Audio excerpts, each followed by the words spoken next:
D&D from A to Z, spells for you and spells for me. We will see what we will see today. Locals galore and monsters roar, nerds adore forevermore. Let's explore some ancient lore. Hey, hey.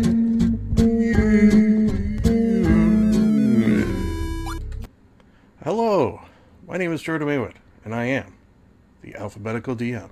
This is the first episode, so there's several things I should say just right off the bat. First and foremost is that this will be unlike other ones in that I'm not just going to do the episode, I'm going to explain the segments as I go, which will not be a regular thing. So it'll probably be a longer than normal episode if I had to guess. Because I'm not only explaining D&D a little bit, but I'm also explaining what this thing is, what this web series, who knows what they call them, and it doesn't really matter. But I hope what you will do is join me as I literally pour forth from my head. Yeah.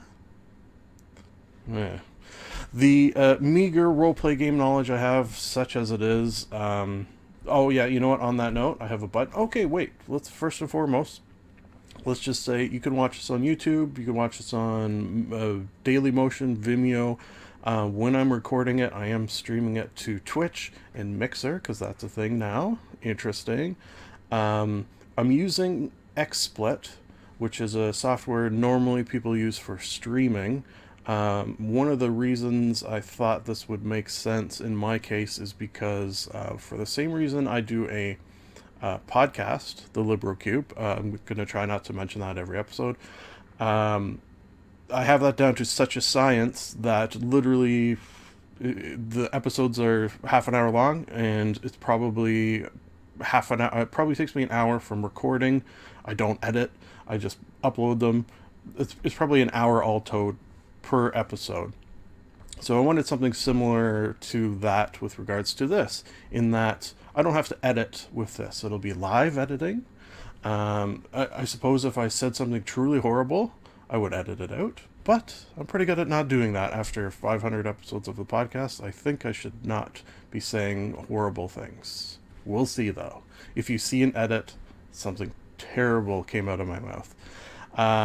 Okay, so that's the reason I'm using this instead of something where I would record and then edit and then upload. So that's sort of my thought process behind that. And these, as I say, first episode, I'm going to explain things like this, which I won't be doing in other episodes. This is sort of just, if you're the first time watching and it's this episode, you could sort of go forth and you'll get the gist what will not be in future episodes. Looking at the camera. That's something I will probably get better at because I have a screen here that I'm sort of looking at, camera here. Show notes will be below, as I'm going to call it the Underdark. Okay? That's a below thing in D&D. And you'll see what little show notes I actually have. Okay, so something I'm going to say at the top of every show is that, and I even made a little graphic here. Oh, look at this.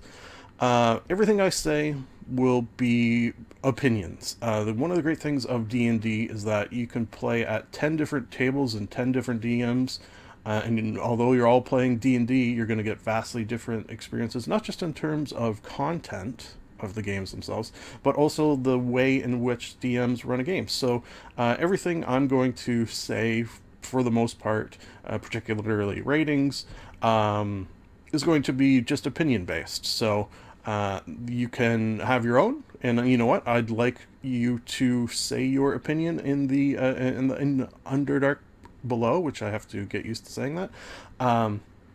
But arguing with other people's opinions is foolish, as I believe I have proven with this diagram. Okay, so let's move on to the main subject.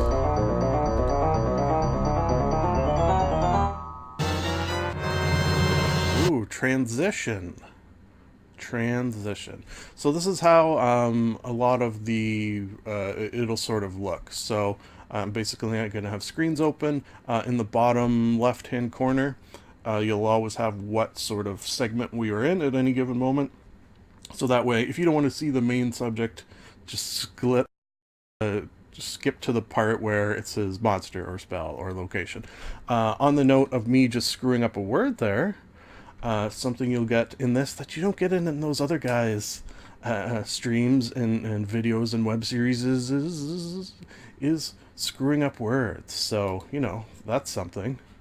That's something. Okay, so subject. What is D&D? Yeah, I wanted to combine the sort of simpleness of that question with the simpleness of what is this? What is D&D and what is this alphabetical DM thing? So we're sort of combining things. One thing I wanted to say about what is D&D is the answer is Dungeons and Dragons. And then I was very tempted there but I didn't do it. Just end. It just fade to black, and that's it. That's the end of the episode. So tempting, so tempting. But instead, we'll do the actual factual. Okay, so what I have here, I'm looking at it, is something I came up with a while ago, and feel like it's not 100% there yet. So I actually wouldn't mind a little help. So I love a list. As we'll probably see as we go forward, there'll be, the whole yeah. I'm trying to keep this, that's not a swear word, but I'm trying to keep this, G so everyone can watch. So if I drop a friggin', hopefully you're alright with that.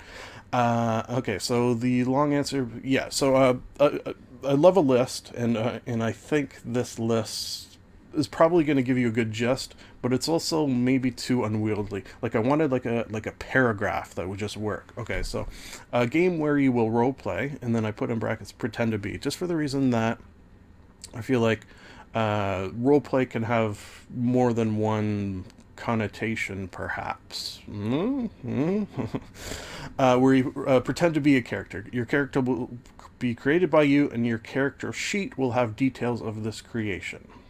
On that note, that representation of your character on your character sheet is not 100% perfect. There's going to be things that are not on it. There's going to be things on it that perhaps you write initially that might change over time. And I'm not just talking about like leveling up either.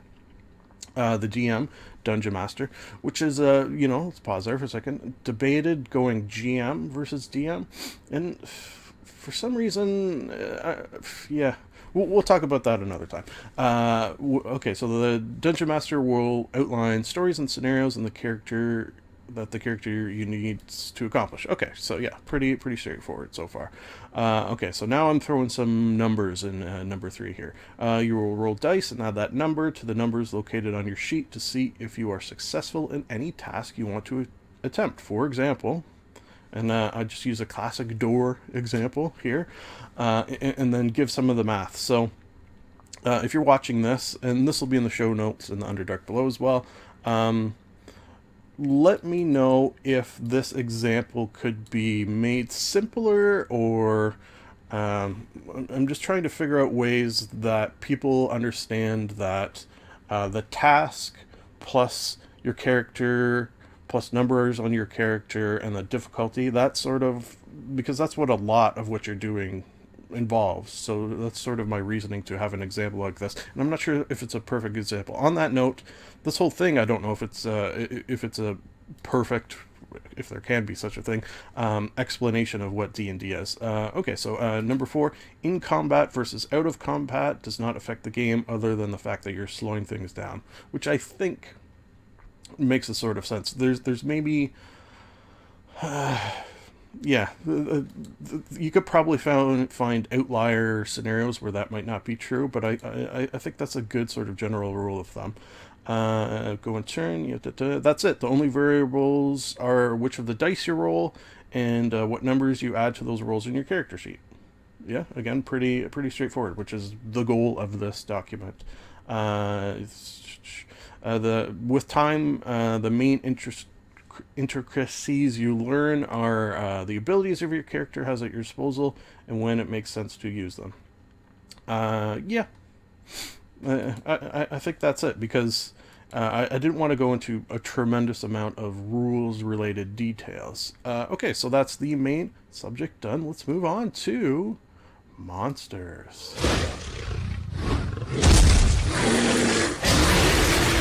Ah, look at that. Yes. Alphabetically should come as no surprise. Aarakocra. Could be Aardvark, or no, Aarakocra would be that. And plus Aardvark, I'm gonna skip Aardvark, and I don't think there's a character block for an Aardvark. You could probably use a Badger, and then, anyways, we'll get into that another day. Okay, so the what I wanted to note about the monsters that we're going to be discussing from A to Z, starting at Aarakocra, going to what zombie, who knows what the last one is. I'm going to take these from D&D Beyond. That'll be my primary source. Should I ever run out somehow, some way, one day, that would be very surprising, but you know, it could happen. Maybe we'll go to other sources, but what I wanted to do, just on the note of this, since I'm explaining things show related as well as D&D related, just this one episode, this one time, I promise. So I took three different sources: D&D Beyond, Roll20, and the Forgotten Realms wiki. Those are my three sources. So I wanted to sort of demonstrate that you could go to either of these, any of these, and probably get a lot of this. Well, maybe not the location one, and get a lot of this information. But I wanted to give a bit of a variety of sources. Okay, Aarakocra. Very, very cool. Now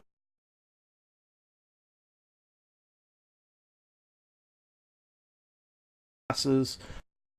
So I'm treating this as a monster for the purposes of this episode number one. So it's got some cool stuff other than flight, of course. Dive attack is very cool. Challenge rating is only quarter, which is interesting. I don't really pay attention to challenge rating so much. It's just the fact that a low-level team facing something that can fly, you know, you're going to potentially have some troubles there, but that's cool. Got some examples of what they look like or can look like. You know, it's your typical bird human hybrid. You know what? This one makes me think right here.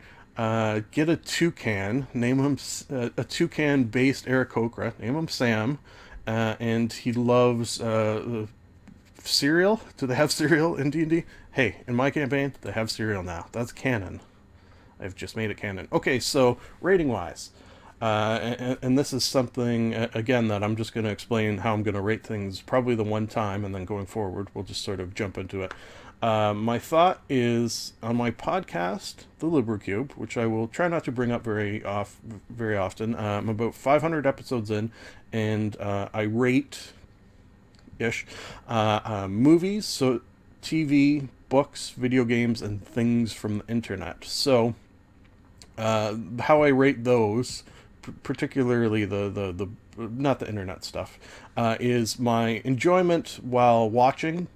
If it's a 3, it means I had enjoyment while watching, but probably wouldn't watch again. So I'm sort of using a little bit of that framework here. The rating scale is 1 to 5, 3 being the likelihood of me using in a campaign of my own, how much I want to use the monster, the spell, the location in my own campaign. So one thing that happens in the podcast, and I am positive is going to happen here, is that these ratings are going to be very convoluted. They're not going to make any sense. And in general will be ridiculous. That's not necessarily what I strive for, but that's what tends to happen. So, Aarakocra, my rating. I'm going to go with solid 4. And by the way, I never write the ratings down. I just do them in the moment. So just keep that in mind. Aarakocra, the likelihood of me using in a campaign, my desire to, if you will, and I hope you will, is going to be 4.375. Wow. Okay. So that's interesting. I think it's because there's so much variety that you can have with these guys. Like when it's a goblin, you know, it's kind of just a goblin. With an Aarakocra, you know, the sky's the limit. Uh? Uh? Uh?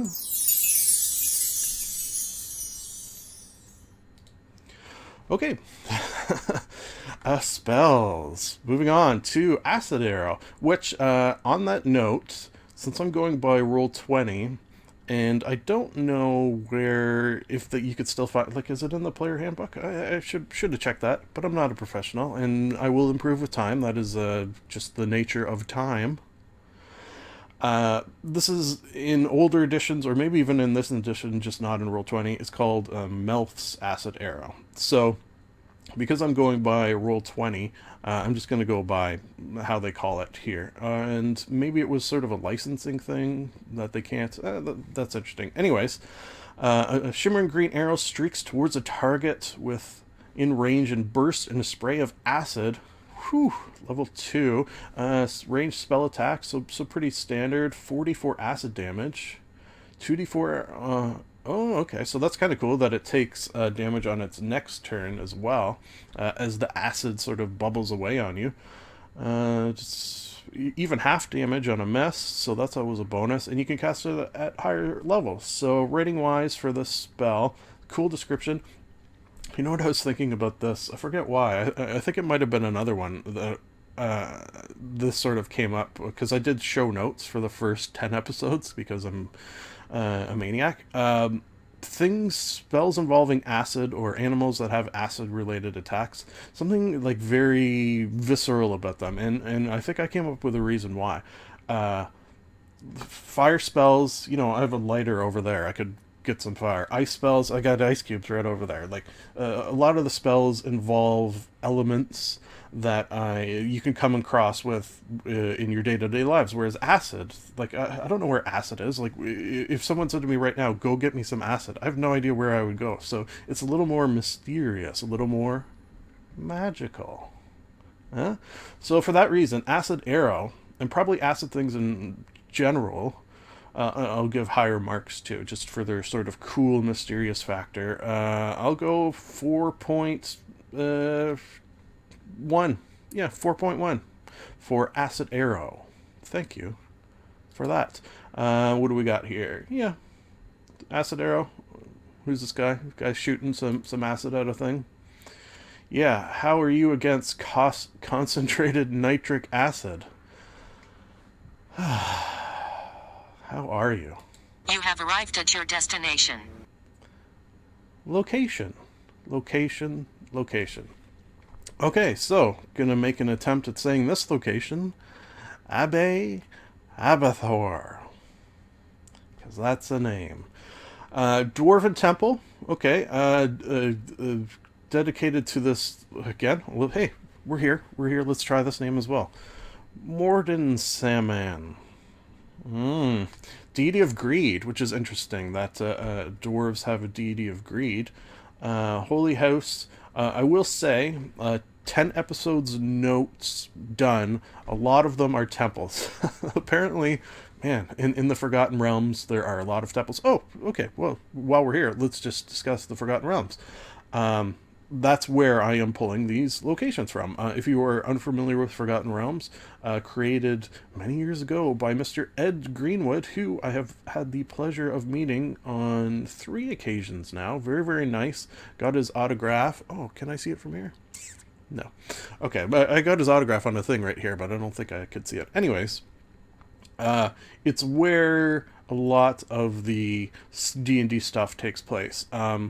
I use it in my campaign as a template, but then change things as I need.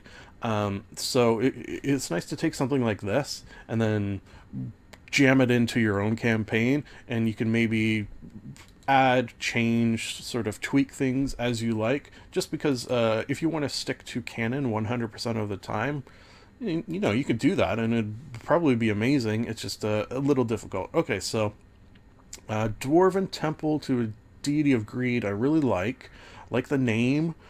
Rating wise, I'm gonna go Greed because they'll probably have lots of treasure as well. It's a good excuse for a treasure, maybe a heist related. Ooh, okay, well we'll get to that in a second. I'm gonna go 3.2. Yeah, just 3.2 for Habathor. And I think if we look at the map, it's somewhere around this area on the map. What I'm doing here, and I almost don't know why, and I don't know if we'll continue to do it, but it's sort of interesting. Maybe that's what the temple looks like right there. is for each of the things that we talk about. I've gone to Google Images and just brought it up to see if anything interesting pops up to sort of pique the imagination, as it were. Okay, so let's move on to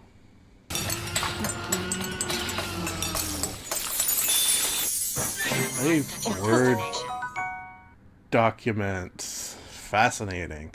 Okay, so this segment will be where I take the monster, the spell, and the location, and sort of jam them into a scenario of sorts, of jorts, if you will.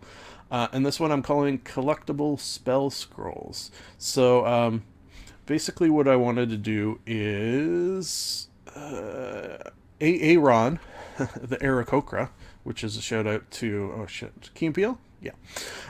Heard tell of a unique version of the scroll Acid Arrow. See, we brought this up. You see, this is a very simple spell, and you can find spell scrolls for it for about 100 gold pieces. But if you get an original version made by the creator of the spell, Melf, aforementioned, collectors will pay thousands of gold depending on its condition. Opening up a sort of card training element in your game, but for spell scrolls. So I thought this would be sort of a cool, something I've never heard. You find a scroll, it's a scroll, but maybe you find a scroll made by a famous wizard. Why wouldn't it be worth more? Maybe you find a scroll where the wizard was so good at it that the scroll was more powerful and does an extra, d4 of damage in this case, because he had perfected it so well. Hey, why not? Okay, opening up. Yeah, so my thought here is, do you use that scroll, and this is the other thing it can open up, to save your life, knowing that the scroll, if you don't know about D&D scrolls, when you use them, they're gone, they disappear.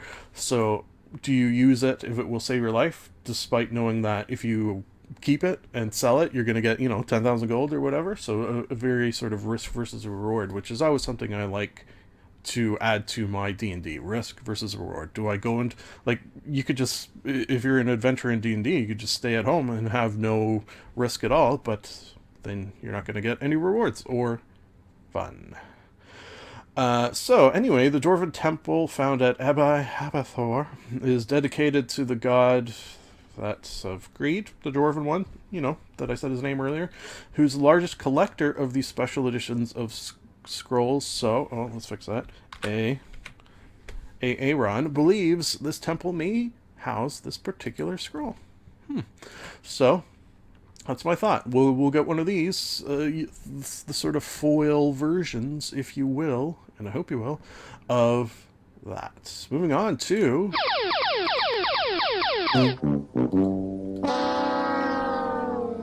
viewer.